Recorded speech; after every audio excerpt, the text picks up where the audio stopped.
Good evening, and welcome to Awakening Wednesday. It's interesting that tonight's journey would be the journey of peace. And I'm having the opportunity to stay in a peaceful breath in the midst of chaos, in the midst of technical difficulties happening tonight. So know if there's some strange things that happen, we're just having a little technical bumps in the road tonight.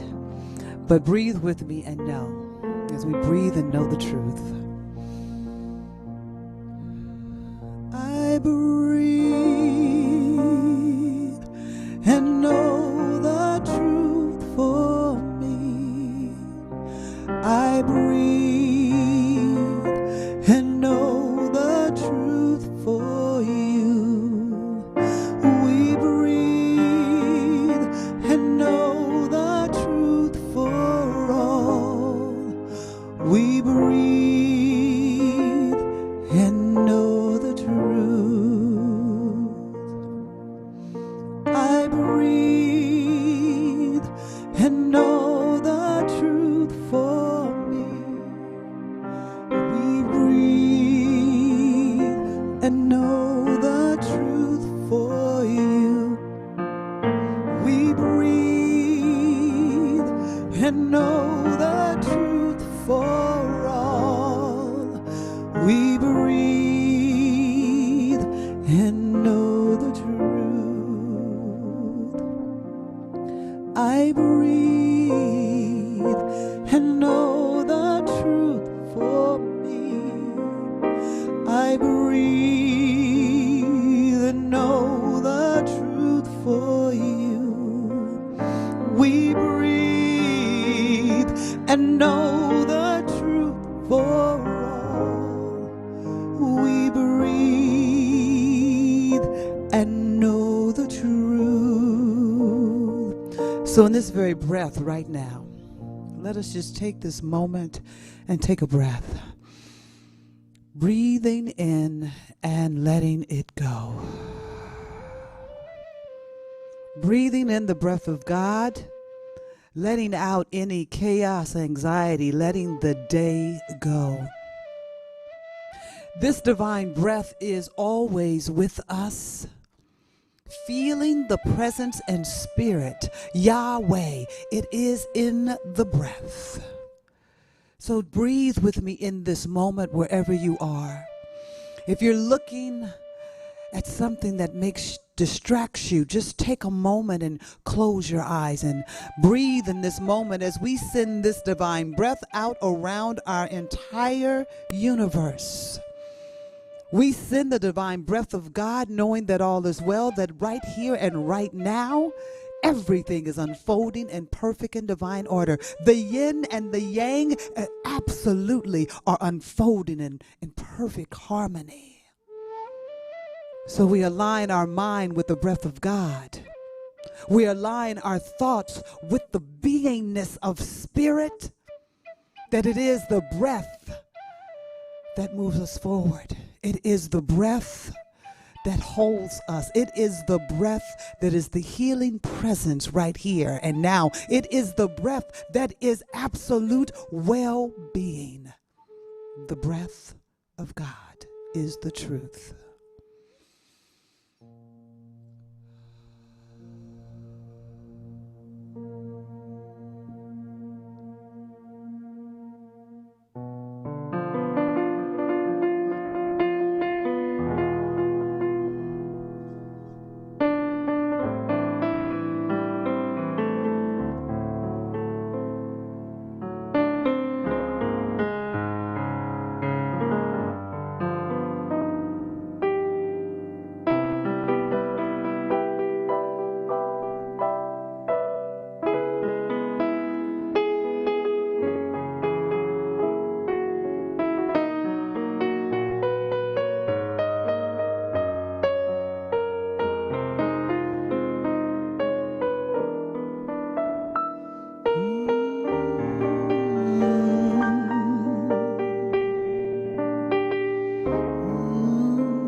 in the glow of the evening sun. Peace is for everyone.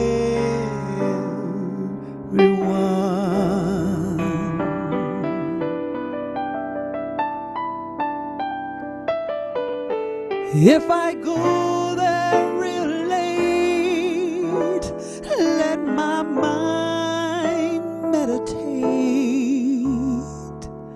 on everything to be done.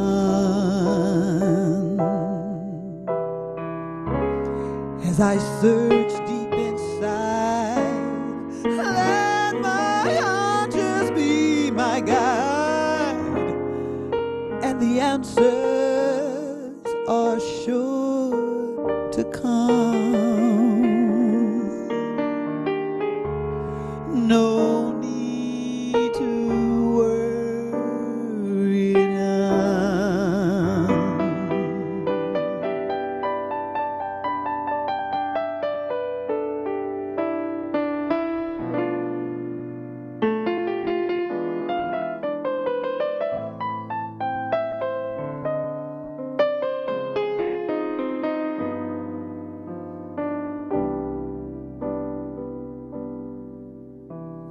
When I look deep within, I recognize that God is within, and all of the work is done.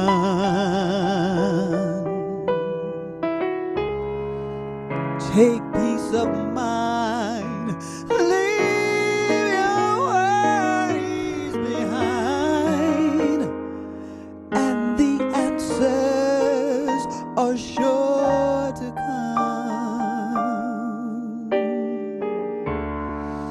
Peace is for everyone.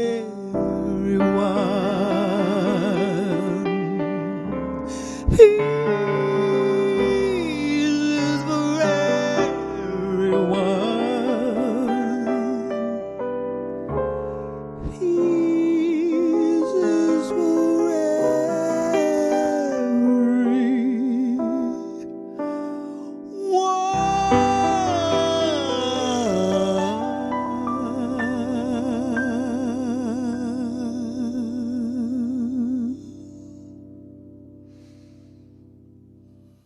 Thank you, Linda. That was beautiful. Yummy. Peace is for everyone. And so, as we are embarking on the journey of peace tonight, I thought how wonderful to show you some of our peace symbols across the world. So now, check out this video.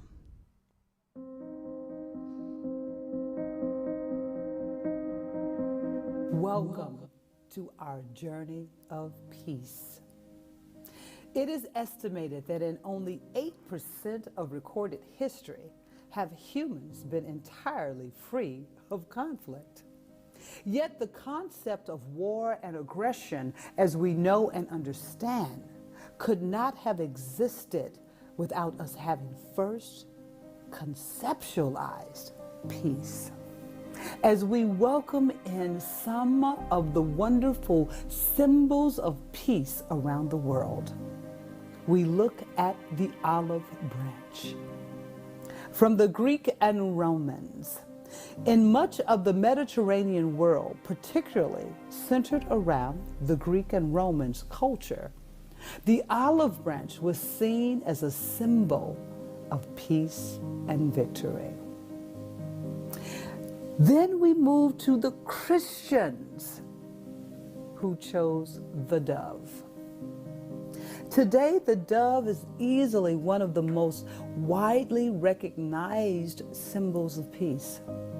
However, its original association was actually with that of war. Being a symbol in ancient Ishtar, the goddess of war, love, and political power. White poppy, Commonwealth realms. In the UK and the rest of the Commonwealth, the white poppy, alongside its red counterpart, is frequently worn during Remembrance Day and other war memorial events. It has its origin in the 1930s in the UK, where in the midst of widespread fear of an impending war in Europe, they were distributed as a more pacifist alternative to the red poppy, a form of a pledge to peace that war must not happen again. Rainbow flag, the rainbow flag. Now,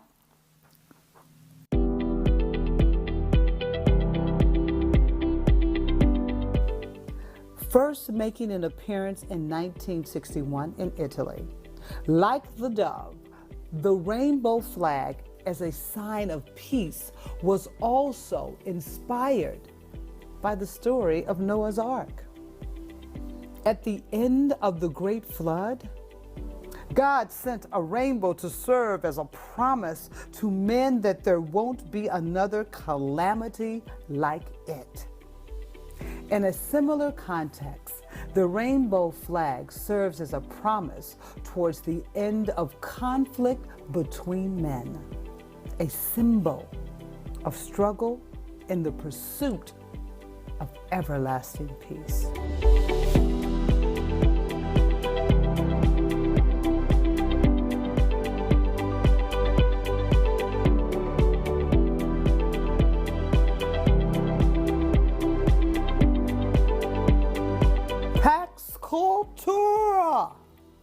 The Pax Cultura emblem is the official symbol of the Ryak Pact, which is a part of Russia. Perhaps the first international treaty in existence dedicated to the protection of artistic and scientific heritage. But its meaning extends beyond the confines of the treaty's goal to represent peace in all forms. Because of this, it is also referred to as the banner of peace. Origami from Japan. It's a beautiful story. In ancient times, the crane has been seen as a symbol of luck in Japanese society. According to a legend, anyone who manages to fold 1,000 origami cranes can have one of their wishes fulfilled. It is for this reason why Sadako Sekaki, a girl struggling with radiation-induced leukemia in the aftermath of the Hiroshima atomic bomb, decided to do exactly that in the hopes that her wish of surviving through the disease would be granted. However, she would only manage to fold 644 cranes before succumbing to her illness. Her family and friends would complete the task and bury the 1,000 cranes with Sadako. Her real-life story, it made a powerful impression in people's minds and facilitated the association of the paper crane with anti-war and anti-nuclear movements. The V gesture, the peace sign. A widely recognized peace sign worldwide, the history of the V gesture is fairly recent, with it first being introduced by its allies in 1941 as a rally emblem. Originally a sign meaning victory and freedom, it would only start to become a symbol of peace 3 decades later once it gained widespread adoption in the American hippie movement. Peace, baby. Mistletoe, considered a sacred plant in many cultures. Mistletoe generally represents peace and love. But, you see mistletoe, you kiss under the mistletoe. Most people are aware of the Christmas tradition of kissing under the mistletoe, which some believe comes from the Scandinavian mythology, the goddess Freya. Her son was killed by an arrow made of mistletoe. So in honor of him, she declared that it would always be a symbol of peace, and as a result, it is often hung in doorways as a sign of friendship.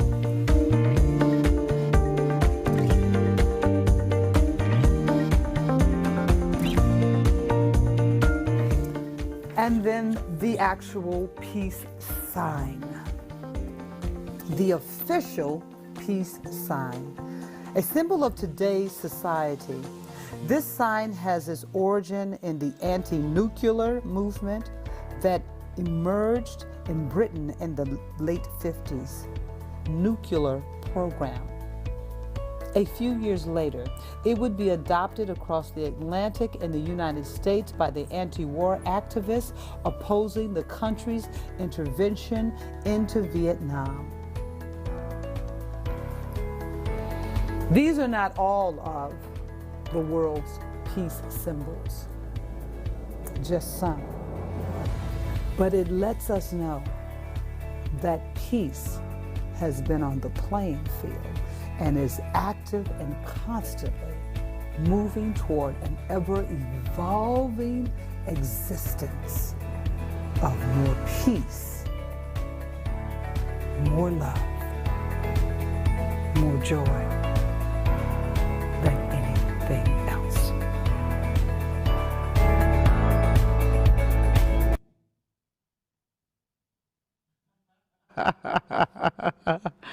The world's symbols of peace. It's interesting taking this journey, the journey of peace, recognizing that from the very beginning, it stated that, in essence, the yin and the yang were there. In order for peace to be conceptualized, there had to be the other side. There had to be war, confusion, mayhem. And we find a lot of that happening right now. So I wanted to take us on this journey to recognize that, number one, and to remember that peace has always been here. Through all of the trials and tribulations of our world, there's always been an essence of peace. Before, we've kind of looked to a person or an organization to move that peace forward. And now I'm looking to me. How can I be a vessel of peace right now? Reverend Kevin and I were talking on Sunday and just talking about some of the mobs, the riots that have been taking place, and then the counterpoint of people coming out as well. And so he asked this question. He said, could you go down and be in support?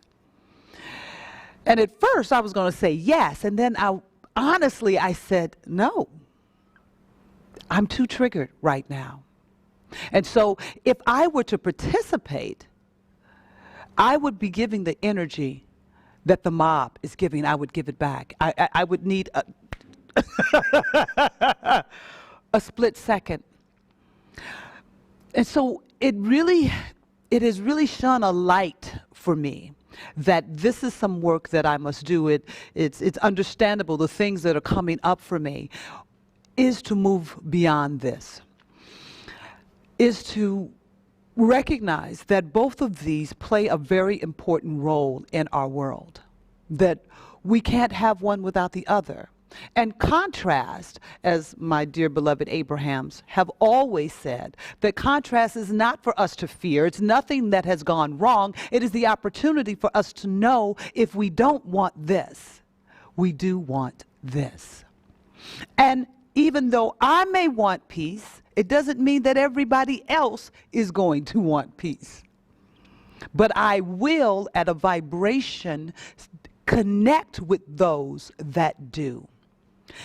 As well as if you are carrying anger, be it you think you're right and they're wrong, you are connecting at the lower level energy. And so mob meets good intention ends up mob meeting mob. So I thought I would discuss some of the great peace, nonviolent leaders of our path. Some I know well, some I don't. But I found that the first symbol that I want to show you, the yin and the yang. Now, what's interesting about this, and my very first CD is actually made with the yin and the yang on there. And so, the yin and the yang, it says, the dance between darkness and light will always remain. The stars and the moon will always need the darkness to be seen. The darkness will just not be worth having without the moon and the stars. That is, it's beautiful. We don't think of it as conflict when you look up into the beautiful sky, that you see this mass of darkness and these twinkling lights that are coming out at you. You don't see that it's two opposites creating a moment. We see that as being this magnificent, amazing galaxy. One of my favorite stretches of freeway is on the 10 freeway, either going or coming back from Phoenix, because you drive through the desert, and there is a moment where it is nothing but this amazing galaxy of stars that you can see because there are no lights. It is breathtaking and overwhelming. It is a yin and the yang taking place right then and there. So keep that in mind right now as we are in this journey. It is easy to say I'm right and they're wrong. And in saying I'm right and they're wrong, lose all sense of our connection with joy and harmony and peace and what is calling forth for you to do, what's calling forth for me to do. When I realized, like, wow, I couldn't be at a protest with somebody calling me an unpleasant name. My natural, and I'm calling it natural, because it's what I've practiced. I have to call myself on that. It's what I practice. It's not the natural state of being, but it is what I have practiced. You call me something, I'm going to call you something, and that makes it right. It does not. I saw this video on this kid that was 15 years old, and he was invited to a swim party. And when he gets there, this woman approaches him. And she's saying just nasty obscenities to this young man. And he says, okay. She's yelling at him. Then she hits him. And she tells him to leave. He said, yes, ma'am. He never, ever assaulted her, cussed at her. Now, this was a white and black situation. He did film it, so that's what we were seeing. And I immediately said, I would have said, ooba, ooba, ooba, ooba. He's 15 years old. And when the reporter asked, why didn't he say something? He said, because I'm disciplined. I was like, wow. At 15. Discipline to know that fighting fire with fire only begets fire. Now, of course, away from the scene, I get it, I know. But it's what you do when you're in the moment. And this young man had practiced discipline to a point where he was able, and he was very courteous. I thought, good Lord. He didn't jerk, he didn't bristle up at her, he did nothing but leave. And respectfully, he left. What a beautiful understanding. And now, hear this. He and his family, they went after this woman legally. He didn't lie down. He didn't say, oh, forget about it. No, he called her on it. And when the reporter asked, well, why did you film it? And he said, because I didn't want her to say that it happened the other way. Powerful. That's a beautiful example of the yin and the yang, of love and hate, of fear and presence happening in the moment. Happening in the moment. And so some of the teachers that I'm going to share with you, in order to be a presence of nonviolence, you have to practice this. This is not something you just wake up tomorrow morning and go, hey, I'm a nonviolent person, until your trigger gets hit. Because the work that they've done and the work that's calling for us to do, we have to rise up to a higher level. I have to rise up to a higher level. It's not for someone else to do. It's for me to do. And so, our first person, Nelson Mandela. What a beautiful smile. One of the famous quotes by Nelson Mandela: education is the most powerful weapon which you can use to change the world. Education, knowledge, awareness. You know, this has been so powerful for me to understand that if I am not prepared within my mind, within my spirit, then I will not be of service when I'm called on the front line. I will add to. I will keep the old. The other day I was cycling. I was in a spin class, and I haven't done spin in a very, very long time. Very, very long time. And so my body was like, oh, this is painful. I don't want to do it. And I thought, it's uncomfortable because I've gotten comfortable with not working out. We get comfortable with being all right with anger, with expressing our anger, and we justify it saying, well, they assaulted me, so I can assault them. And I'm not saying if somebody physically comes at you, of course you have to protect yourself. But when you're sitting at home and you're looking at TV and you're seeing the mobs and things that are happening, and your heart and your vibration and possibly the words that are coming out of your mouth have nothing to do with God. And you say, I'm justified because they're wrong.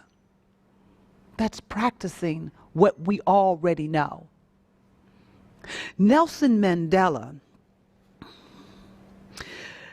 I love this quote. He said, if you want to make peace with your enemy, you have to work with your enemy.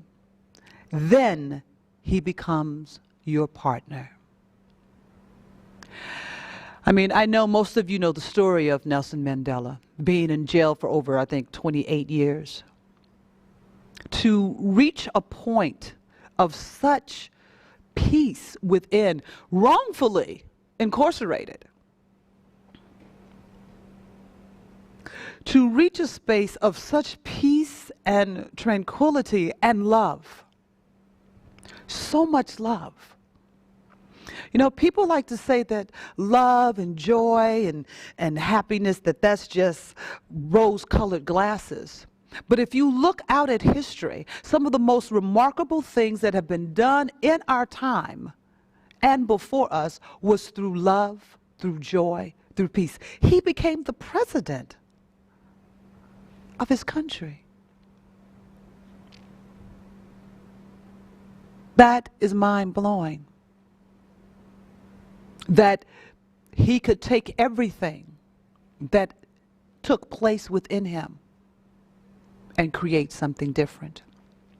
Which leads me to my next young lady. And now I'm going to say, I've been practicing her name, and it's a little interesting.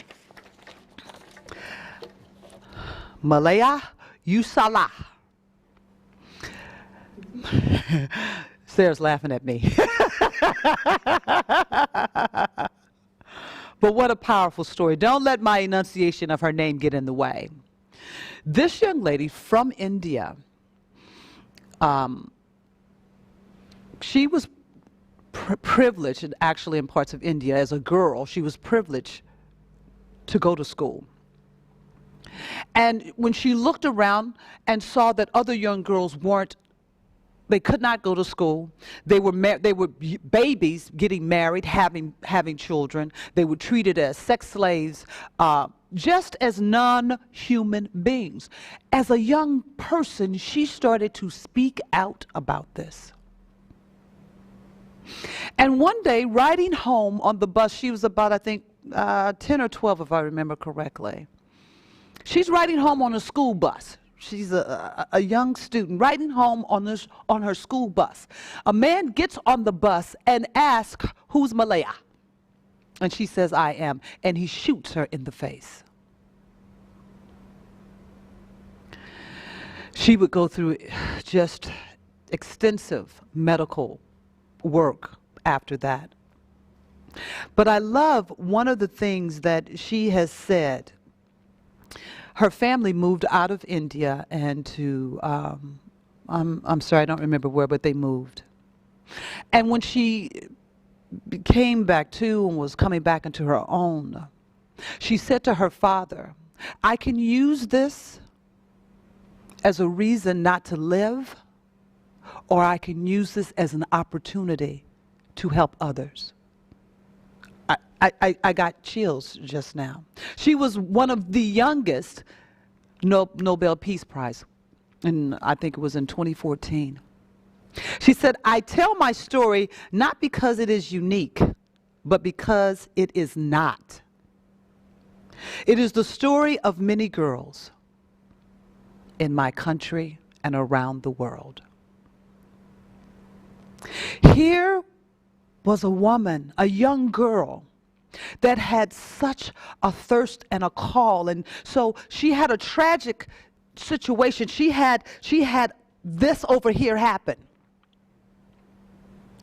And at an early age, she understood that she had a choice over here, that she could either let this dominate and create her life, being that she would get quiet, never speak again, just mind her business, or, and I love, she used the word opportunity. Would she use this as an opportunity to step on this platform and to wake people up that there's a problem going on? That a young girl is a human being and deserves the right to go to school, to learn, deserves not to be married at 9 and 10 years old to a full-grown man, even if it's a boy.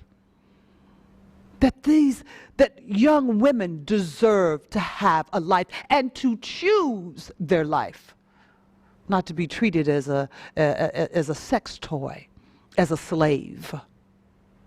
So often we forget that there's still slavery happening.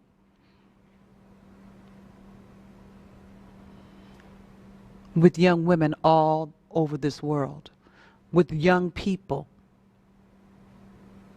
I thought, wow, that's the yin and the yang. That is being aware of your power and understanding that you don't have to strike with violence to have power. These amazing people that I'm talking about, they struck with peace. You want to say that peace is not powerful enough? It's not more powerful than the gun? Oh, yes, it is. It is so much more powerful than the gun. And of course, I couldn't cover everyone. But my goodness. So now, let's go to my next person. And I think it's the Dalai Lama. Buddha. Buddha. Buddha.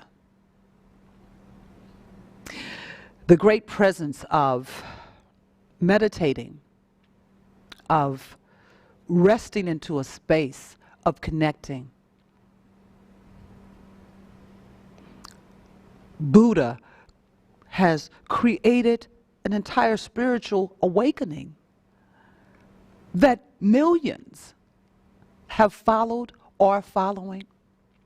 This connection with the innermost depths of who and what we are, asking the question, why is there human suffering? Coming to a space of such inner peace and an enlightenment and knowingness. The Buddha says we can never obtain peace in the outer world until we make peace with ourselves. I know a lot of these things we've heard, we probably have even said ourselves. But for me this week it has taken such a deeper understanding that when I said, no, I can't go to a march right now. Not if there are people that are against what I'm saying. Because I have to clean that up.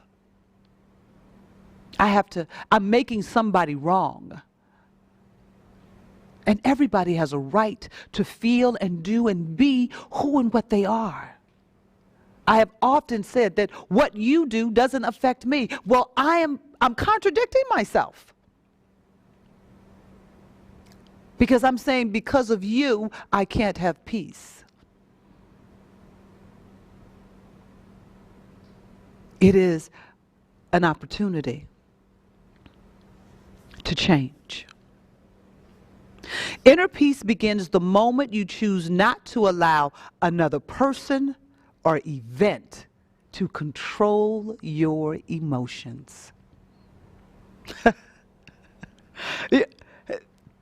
We have avatars, leaders, people that have practiced peace in such a way that they have released all worldly thoughts, that they have disconnected from the world of effects and gone within and trust a greater awareness of who and what we are. It's so beautiful when you step back and look that you have the same capabilities. It's within you. It's within me. And at first, it will be uncomfortable living in your natural state. The uncomfortableness of living in joy and trusting peace until it's practiced where it does become your natural state, where in the midst of a storm, you can hold on to that love and peace more than you can hold on to fear, doubt, anger, chaos, violence.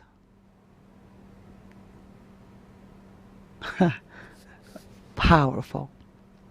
The Dalai Lama.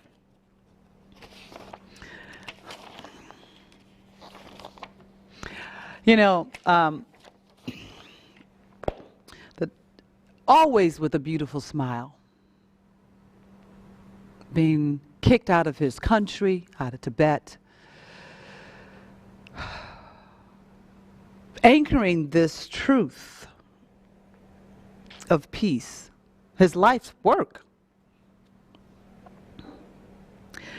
It is very rare or almost impossible that an event can be negative from all points of view. You know, in order to get to that awareness of consciousness, to recognize this divine power,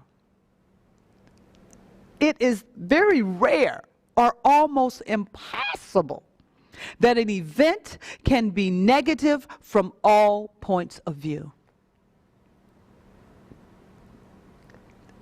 The yin and the yang. Share your knowledge. It is a way to achieve immortality. I believe we are eternal. I believe I am eternal. Happiness is not something ready-made. It comes from your own actions.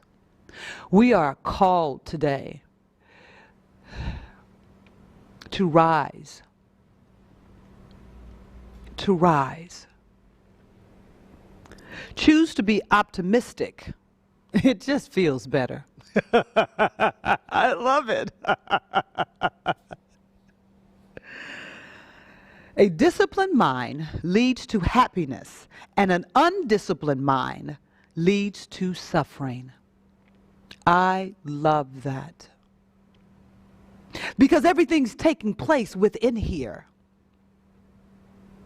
And when we are comfortable in chaos, in judgment, moving out of that becomes uncomfortable, moving into joy. And the world says, joy's not enough to take care of you. Joy, you know, I have friends, joy won't pay your bills, Gino. Joy won't pay your bills.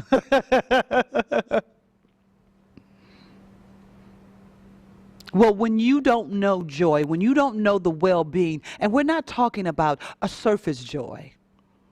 This joy can't be manipulated by the world. There's a song I love that says, God will provide. And it says, faith is so much more than what you can see.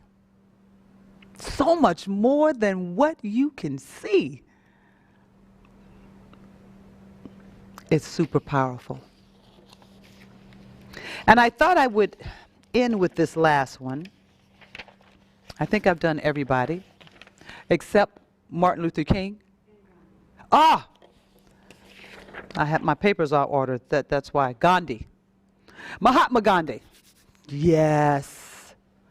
Of course. A Season for Nonviolence, which has been a part of the Centers for Spiritual Living for a very long time. And when A Season for Nonviolence first started, I was at Agape. And it was really interesting. The very first Season for Nonviolence, we did 64 days and 64 ways of peace throughout Southern California, and actually all over the world. But at Agape, we took on Los Angeles. And it was amazing because every day you had something for 64 days, the time from March to April, from Mahatma Gandhi's death to Martin Luther King's. And as it would have it, I had just gotten fired. And for what? For losing my temper. For saying enough is enough. Not exactly like that. But in any case, I find myself, I was like, well, let me volunteer. And I was just immersed into these amazing things along with my dear sister Aisha Mason and Greta Shishita. Someone donated a building to us. And so I would go there every day, open the building up with my little dog.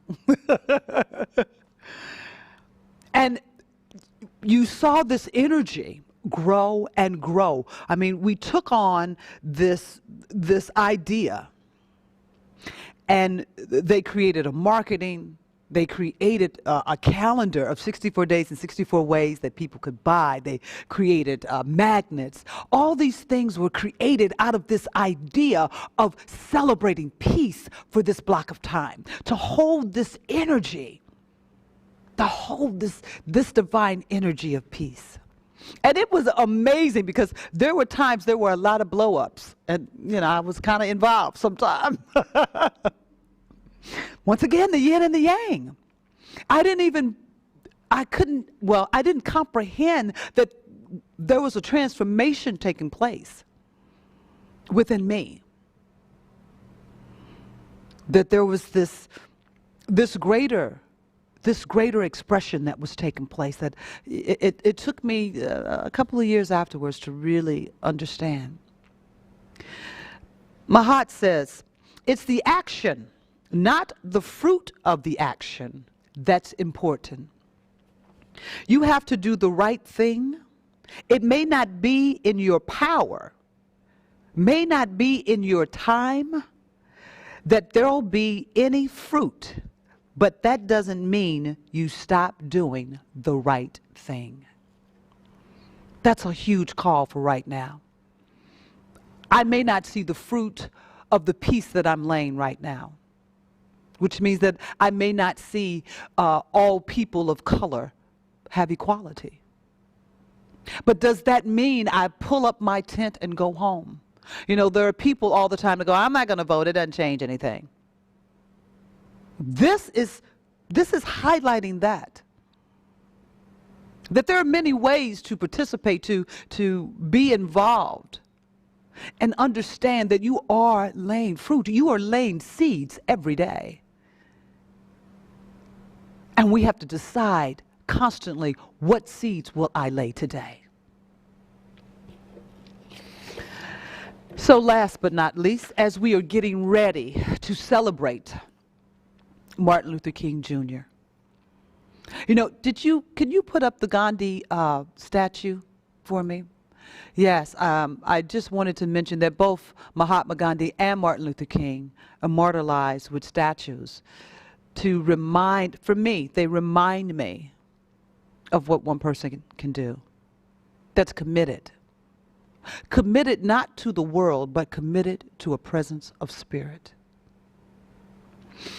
Martin Luther King Jr.,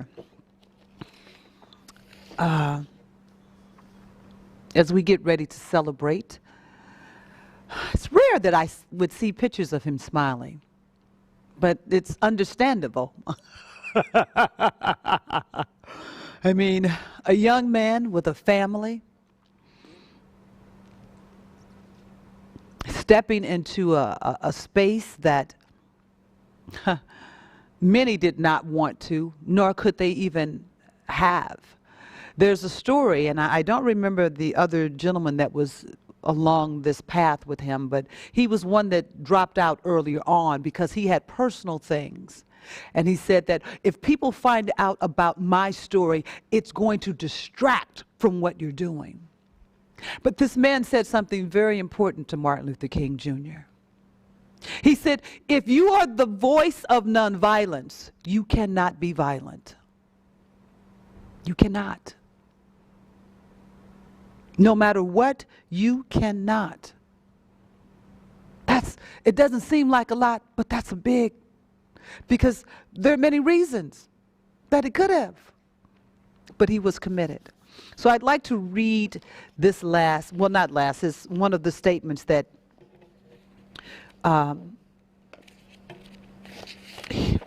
he wrote. I want to get the whole thing here.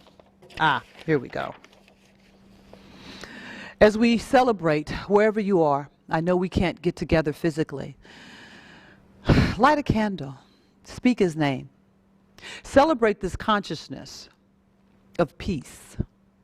And remember that we are continually on the journey of peace.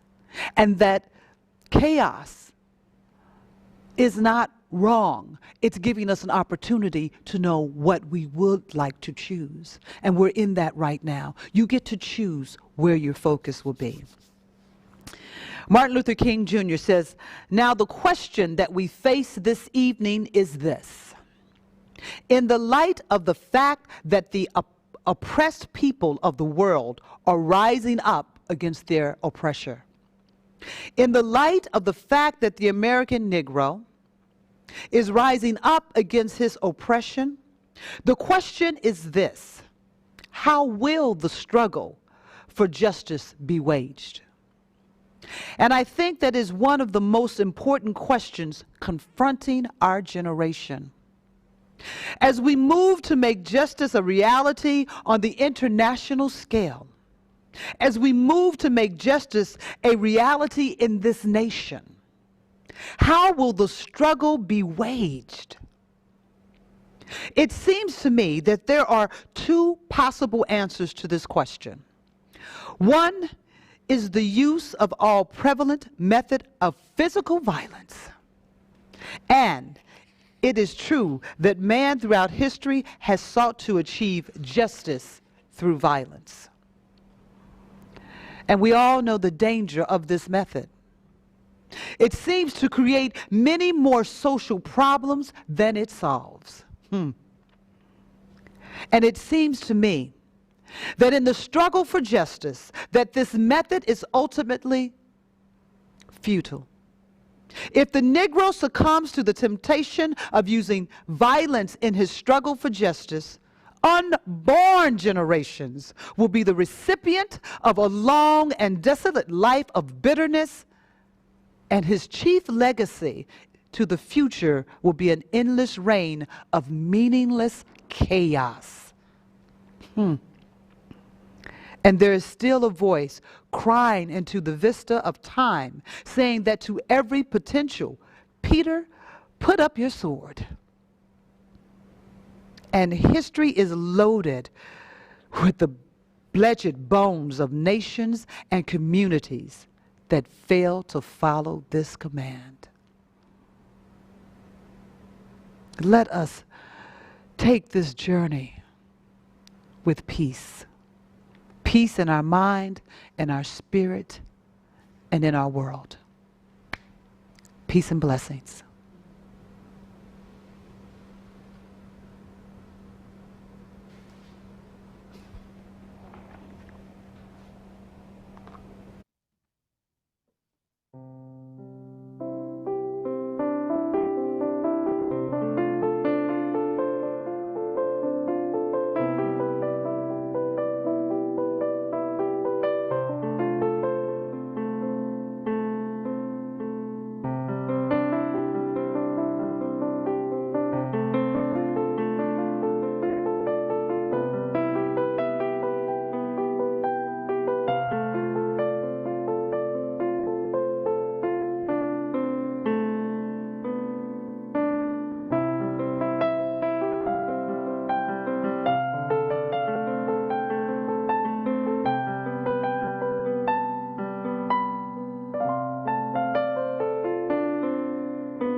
I breathe and know the truth for me.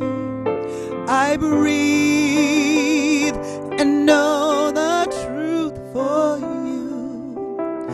We breathe and know the truth for all. We breathe and know the truth. This is our beautiful conscious giving time. I thank you for all of your donations through PayPal, through our webpage, through snail mail, all of the wonderful opportunities. I am forever grateful and thankful that Universal Spirit Center, that those that visit us on Facebook and YouTube and on our webpage, that you give to us so that we may continue our global expansion of sharing and knowing the truth that God is all that there is.